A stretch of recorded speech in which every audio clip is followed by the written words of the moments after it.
Good evening to all my teachers and my dear friends.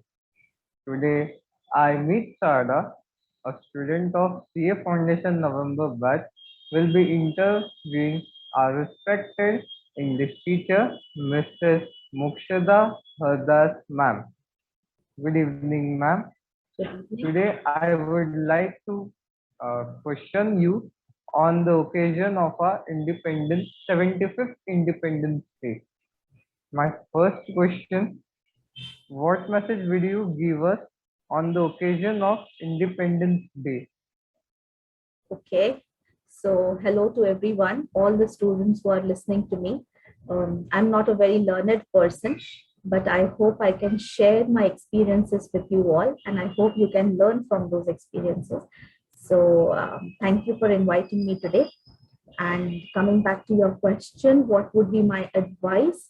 The only advice that I can give you all is just be proud Indians. Wherever you go, whichever part of the world you travel, tomorrow you will travel for education, you will travel for work. But no matter what part of the world you go to, first be a proud Indian, be a responsible citizen of your country, and be proud of your lofty culture and your heritage. So that is my one advice. Just be a proud Indian. Okay. Why we should celebrate Independence Day? Why we should celebrate Independence Day. Independence has not come very easy to us. We have our freedom fighters who have laid down their life so that we can live in a free country today. Uh, so, in the celebration of Independence Day is a kind of a reminder to us of their sacrifices, of what they have done for us, and for us to remember that we need to carry forward their legacy. We need to work hard for our nation, and we should be responsible enough to understand what independence actually means. So it is just a constant reminder, and that is why we should celebrate it, because it helps us. Somewhere it rings in our mind. Okay, we are living in an independent Yes. India. There have Yes. been people who have sacrificed so much for us to be here, and we should value what we have today. Yes. In what ways we should celebrate our Independence Day to be spent well? In what way should we celebrate our independence? We live Yes. in free India. Everybody is free to celebrate in a way they can and they want to. So, attending Independence Day functions at school, taking part in various cultural activities, um, showcasing your independence. Like for the 75th Independence, our Prime Minister has announced Har Ghar Mein Tiranga. So that is a very good campaign that he has launched. It is, I think, a very good way to reach out to each and every individual in the country, and make him realize that he's a part of such a big independent country. So this form of celebration can be anything, so long as it does not disrespect India or any of our national symbols in any way. So a form of celebration can be anything. Only thing important is the feeling of patriotism, which should emerge from any of those activities. That's all. Okay. What each color of the Indian flag stands for? What do the Indian colors in the flag stand for? So, if you must have read in the newspapers about a couple of days ago, there was this article about the South Indian fellow who was responsible, or who was the first one to introduce the tricolor. It was the flag of the Indian National Congress at that point, and a few changes were made so that it becomes the national flag of India. So we have three different colors. One is orange, the second one is white, and the third one is green. The orange color represents valor, it represents courage, it represents bravery. The white color represents peace and harmony. and the green color represents prosperity. So the fields in India are green and lush green and full of prosperity. So that is what the three colors stand for, and that is what our country stands for. Yes, that's right. Would you like to enlighten us by sharing your experience during your journey towards becoming a great English teacher?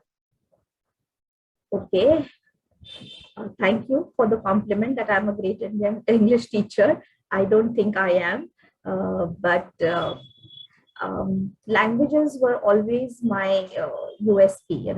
I was very good at expressing myself, be it in communication or be it in the written format. So languages have always been my plus point. I think this liking towards languages comes to me from my grandmother, who is an acclaimed writer and has published a lot of books. So I think somewhere it runs in my genes. By profession, if you ask me, I'm an engineer and MBA with finance and operations. So I have been working in IT for a long time, and I took a break for my son. And this is something that came to me naturally. I did not consciously make a decision to be an English teacher, but yeah, this has come with the flow to me. Okay. What tips and schedule you thought that every student should follow in his her studies? Most importantly, to each his own. One standard schedule cannot fit all. Okay, so you have to Yes. understand what is your requirement. On a scale of 1 to 10, grade yourself. Okay, I'm a level 5 student, I'm a level 6 student, or I'm a level 7 student. Depending on your requirement, plan your schedules. So that goes for your studies. Other than that, early to bed, early to rise is the first thing I would suggest and request all the students to follow. Sleep on time at night. Please do not waste time on your mobile phones, on your tablets, or your laptops. No digital space in the night. Be very strict about that.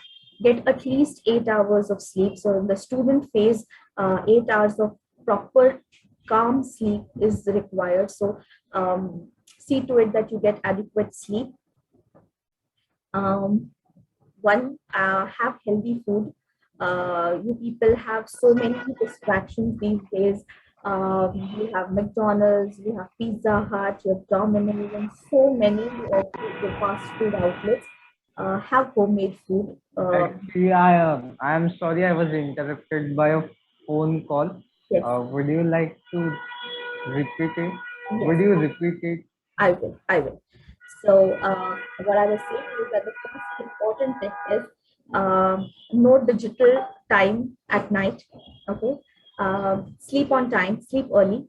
At least have 8 hours of sound sleep at night, because it is very important for students to sleep well, because that rejuvenates your mind. It gives relaxation time for your brain, and when you actually go and attend school or college after that, your mind picks up or grasps very quickly. So that rest period is very important. Secondly, avoid fast foods. You can obviously go have a good time with your friends outside, but trust me, there is nothing better than home cooked food. So I'm not saying don't eat this, don't eat that, or eat only green vegetables. Eat what you like, but eat what is cooked at home. That is the healthiest option for you. So be very, very aware of what you're eating. Be aware of how long you're sleeping, and whatever time is left after that, distribute it according to your requirements. So if you need about 2 hours time to study, allocate 2 hours. If you need 4 hours of study, allocate that time.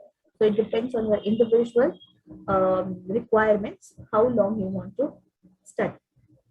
So those are my tips: Okay. food, sleep, and study time. So, thank you, ma'am, for spending a precious time with us. Hope that you should achieve many other great success in your future years. Yes, and I Thank wish you. you all the same as well. I hope you all do well in your careers. Wish you all the best, each one of you, and wish you a very happy Independence Day.